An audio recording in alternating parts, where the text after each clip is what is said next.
किसकी है? सत्संग रूपी नौका है कि नहीं है? शक्ति साबुन है मैल काटने के लिए, बताया ना कई जगह। और नौका किसकी? सत्संग की नौका है। सत्संग को पकड़े रहो, धीरे धीरे निकल जाओगे, पार लग जाओगे। सत्संग छोड़ दिया तो फिर हो सकता है कि अटक करके रह सकते हो। जैसे अक्सर महापुरुष बताते हैं, हम भी बहुत बार बताते हैं कि किसी ने पूछ लिया, कोई सूरदास है और सूरदास एक परकोटे के चारों ओर घूम रहा है और वह कहता है कि अंदर जो महाराज हैं, जो महापुरुष है, कोई राजा है, उसमें मिलना चाहता, मैं तो अंदर जाऊंगा, लेकिन जा नहीं पा रहा। क्यों नहीं जा पा रहा? अंधा है, मार्ग दिखाई नहीं देता, गेट कहाँ है, दरवाजा कहाँ है। और जब दरवाजा आता है चूक जाता है, पता नहीं।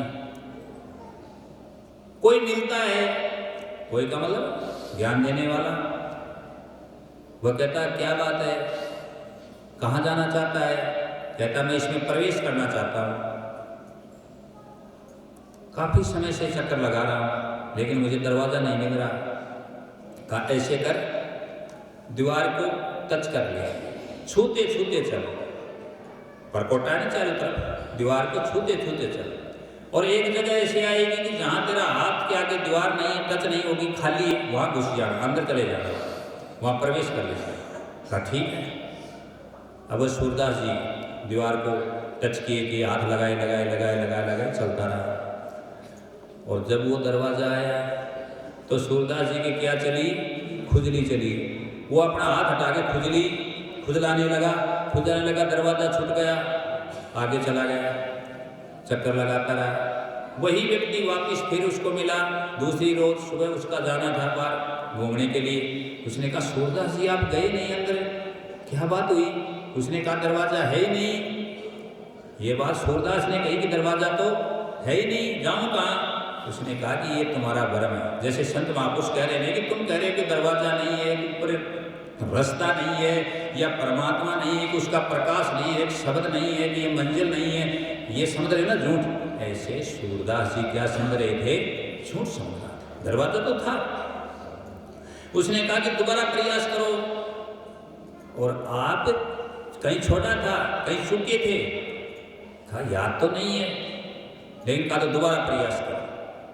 दोबारा वो चलने लगा, स्वयं चलता रहा, दीवार को छुए से हाथ लगाए। और जब दरवाजा आया फिर खुजली चली, और खुजली चलते फिर हाथ हटा खुजलाने लगा, आगे बढ़ गया। ऐसे ये हो रहा है कि नहीं हो रहा है? सबके साथ हो रहा है ना। दरवाजा क्या है? सातवें धाम कर मोक्ष द्वारा दे ही पाई परलोक सवारा। यही मोक्ष का द्वार है, हम नहीं देख पा रहे, नहीं जा पा रहे।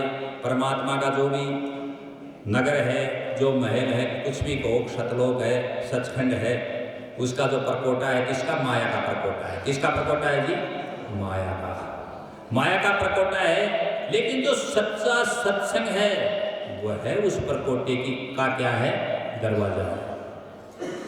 समझ गए इस बात को? अब खुजली चलने का मतलब विकारों में फंस गए। कोई ऐसा आया, कोई ऐसी बात आई कि हमारा सत्संग छूट गया। छूटा कि नहीं छूटा? किसी भी कारण से छूटो, चाहे एन केन प्रकार किसी भी कारण से यदि सत्संग छूट गया तो समझ लो उस दिन हम उस दरवाजे से चूक गए। पकड़े पड़े हरिद्वार के सारे चल रहे हैं, पता नहीं कब खुजली चल जाए। और जिस दिन खुजली चल जाए उस दिन दृढ़ हो जाओ। फिर उसने तीसरे दिन फिर मिला, वही बताने वाला, उसको गुरु कहो, आप शिक्षक कहो, ज्ञान देने वाला कहो, ज्ञानदाता कहो। उसने कहा कि सूरदास जी आज भी तुम तो चक्करी लगा रहे हो, नहीं मिला क्या? दरवाजा है ही नहीं, तुम झूठ बोल रहे हो। ऐसे कोई संत महापुरुषों को हमें भी कह सकता है कि आप झूठ बोल रहे हो, हम उस पर नाराज नहीं होंगे, वो ठीक कह रहा है कि उसके लिए तो झूठ ही है। उसने उस चीज़ को देखा ही नहीं। फिर कहा कि तुम सच बताओ, कहीं चूकते हो क्या? उसने कहा हाँ, एक जगह मेरे खुजली चली थी और मैं खुजलाने लगा। तब उस ज्ञानदाता ने कहा, उस गुरु ने कहा, वहीं जब तुम्हारे खुजली चले तब तुम हाथ हटाना नहीं, वहीं अंदर प्रवेश कर जाना, इंटर हो जाना, घुस जाना। कहा ठीक है। अब दृढ़ हो गया पक्का। का पक्का। लेकिन माया का खेल निराला। माया का खेल क्या है? माया का खेल निराला, ऊपर से उज्जवल, अंदर से काला। ये है मामला। फिर माया ने दिया झटका, है मजाल क्या जीव की जो मालिक का नाम ले, काल दे थाप की तो मुंडो फेर दे। काल तो नाम लेने नहीं देता ना। फिर आया दरवाजा और फिर चूक हुई और फिर सूरदास जी ने कहा कि गड़बड़ हो गई बड़ी। अब कैसे करना? तो दो चीज टच कर ले, हाथ भी और ये तेरी लकुटी है ना, इसको भी थोड़ा यूं करता करता चलना। तो एक हाथ से वो भी जाए ना, ऐसी समस्या तो खुजला लेना। और जब लकुटी के दीवार टच की आवाज नहीं आई, खाली आई, प्रवेश कर जाना। तो उसने ऐसा ही किया। और जब खुजली तो करनी थी चली, तो उसने एक हाथ से तो खुजलाई और लकुटी कोई ऐसे करके देखा, चेक किया उसने, मतलब सर्च किया ना, खाली जगह थी, अंदर प्रवेश पा गया। समझ गए इस बात को? तो ये दीवार क्या है? ये माया की दीवार है। ये चारों ओर फिरी हुई है। ये माया हमें जाने नहीं देती। हम इसमें ये समझो बंधन में है, बंधे हुए हैं। और इस दीवार को तोड़ना है तो शब्द, शब्दी शैल, शब्दी साबुन ये काटेगी, समझिए। और सत्संग, ये सत्संग, सत्संग बड़ी चीज है। सत्संग में सबसे बड़ा कल्याणकारी है तो क्या है? सत्संग। और सबसे श्रेष्ठ है तो सत्संग। और कोई भी चीज, किसी की भी निंदा की हो तो बताओ, और बुराई की हो तो बताओ, और किसी कुछ लेने की हो तो बताओ, और कोई दुकानदारी हो तो बताओ, और किसी दूसरे को गलत कहा जा रहा हो तो बताओ। आप खुद चल करके अनुभव करके सच्चाई को देख लो, यही सच्चाई है। तो यदि हमें सच्चाई की जगह जाना है, उस चीज़ को देखना है, उस चीज़ को पाना है, तो लगे रहो किसमें? सत्संग में। और जब विघ्न आए तब दृढ़ हो जाओ, मजबूत हो जाओ, हिम्मत रखो कि नहीं भाई उसकी ओर ध्यान ही ना दो। बाद में बहुत से कहते हैं हमारे ये काम हो गया, ये परिवार में था, ये रिश्तेदारी में था, ऐसा हुआ वैसा हुआ। तो फिर उस दिन ये थोड़ी कहोगे कि मैं तो क्या करूं, मेरे तो ये इस प्रकार का परिवार वालों ने ऐसा किया, कैसा जरूरी हो गया। तो क्या परिवार वाले उस दिन मदद कर पाएंगे? बताओ, कोई मदद कर पाएगा क्या? क्या कोई काम आएगा? याद रखो, साथ जाएगा तो क्या जाएगा? जो तुमने सच्ची कमाई की है, कौन सी कमाई? जो माया से बाहर की कमाई। जो माया से अंदर की है वो नहीं, वो माया में रह जाएगी।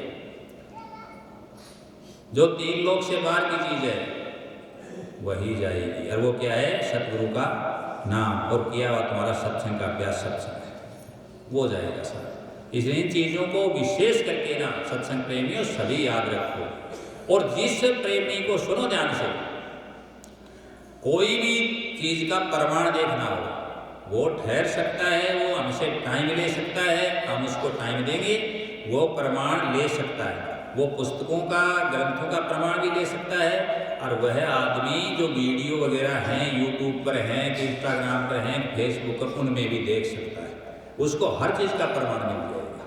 किसी भी चीज़ का प्रमाण वो लेना चाहिए। लेकिन ये नहीं मिलेगा कि तुम प्रमाण देखते रह गए, तुम पुस्तकों में उलझे रह गए और तुम्हारी गति वो हो जाएगी ना,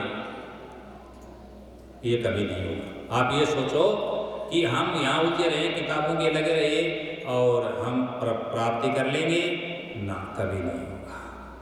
कोई आदमी पुस्तक पढ़ करके अंदर करके दिखाओ। मैं सामान्य सी बात बताता हूँ कि आप यदि ध्यान को एकाग्र नहीं करोगे तो कहीं भी कुछ भी करो, चाहे किसी भी चीज़ में फायदा नहीं होगा।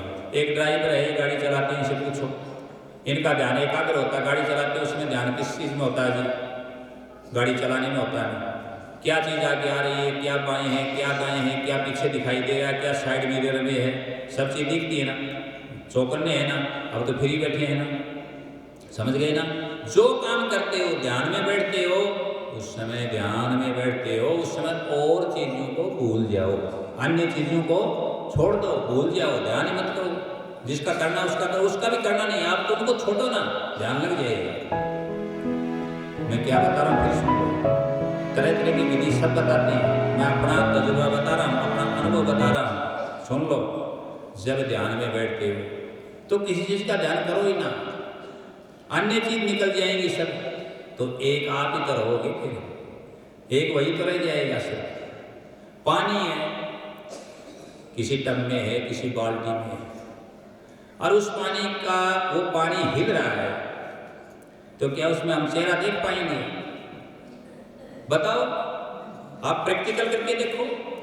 हमने कहा हमारा सत्संग है वो according to correlation, according to science, विज्ञान के आधार पर भी है, और सह संबंध स्थापित करके भी बताते हैं कि इस चीज में ऐसा है तो इसमें ऐसा जोड़ के भी मिला करके बताते हैं, उसमें ऐसा कहा है। समग्र सत्संग है। तो पानी शांत हो जाएगा, पानी में लहरें नहीं उठेगी, और आप ऊपर उसके झुकोगे तो चेहरा दिखाई देगा ना साफ, और उस पानी को हिला दो फिर दिखाई देगा? कुछ नहीं दिखाई देगा। इसलिए मन को एक जगह रोको, फिर देखता क्या नज़ारा दिखता है, रोक करके देख लो, थोड़ा अभ्यास करके देख लो। और अब सबसे अच्छा अवसर है, क्यों? पंखा चलाने की जरूरत है? नहीं ना, एसी कूलर पंखा नहीं। सभी अपने क्या करके सोते हैं? गेट बंद करके सोते हैं, दरवाजे अंदर शांत है ना, कूलर की आवाज़ नहीं, पंखे की नहीं, और कोई चीज़ की नहीं। ठीक है जी, शांति से आराम से एकांत में हो। आप चाहो तो ध्वनि को सुन सकते हो, आप चाहो तो लाइट बंद करके प्रकाश को देख सकते हो। आधे घंटे तक आप सूरत को एक जगह रोकिए, मैं गारंटी देता हूँ इस गुरु गद्दी पर बैठ करके आपको आप एनलाइटेनमेंट हो जाएंगे, आपको प्रकाश दिखाई देगा, आपको शब्द भी सुनाई देगा। ये थोड़ा अनुभव करके देख लो आप एक। और रजाई में सोते सोते कर सकते हो, ठंड में हैं, बूढ़े हैं, बुजुर्ग हैं, सुबह भी कर सकते हो आप। ये सबसे अच्छा टाइम है। न तो कोई बाहर का शोर शराबा है और न द्वार खुला है, कर सकते हो ना। और रजाई के अंदर भी सोए सोए भी तुम सिमरण कर सकते हो, उठे बैठे खड़े हटाने कहे कबीर हम उसी ठिकाने कर सकते हो। ये प्रसिद्ध है साखी, मैं इसको बार बार इसलिए कहता हूँ कि आप ऐसे ध्यान लगा लीजिए, जहाँ जिस कंडीशन में हो वहीं बस। ये ध्यान की विधि है, आराम से बन जाएगी। और पीछे ध्यान की विधियाँ और भी बताई गई हैं, लेकिन सबसे सरल मैंने बताया कि आप जब एक ने पूछा था ना कि ध्यान किसका करें, किसी का ना करो, शांत हो जाओ, चुप हो जाओ, कुछ मत सोचो, थॉटलेस हो जाओ और चुपचाप बस देखते रहो। देखते देखते देखते देखते अंधेरा किसमें बदलेगा? प्रकाश में। इस चीज की मैं गारंटी दे सकता हूँ, आप करके देख सकते हैं। ये गहरी विधि आप आराम से शांति बैठे कर सकते हैं, ठीक है ना। हे दाता सबको सत्संग अपनाए, प्रेम गिराए, जीवन सफल बनाए, खुश रहें सलाम, खुश रहें सलाम, खुश रहें सलाम। सतनाम सत्संग। आज इतना ही।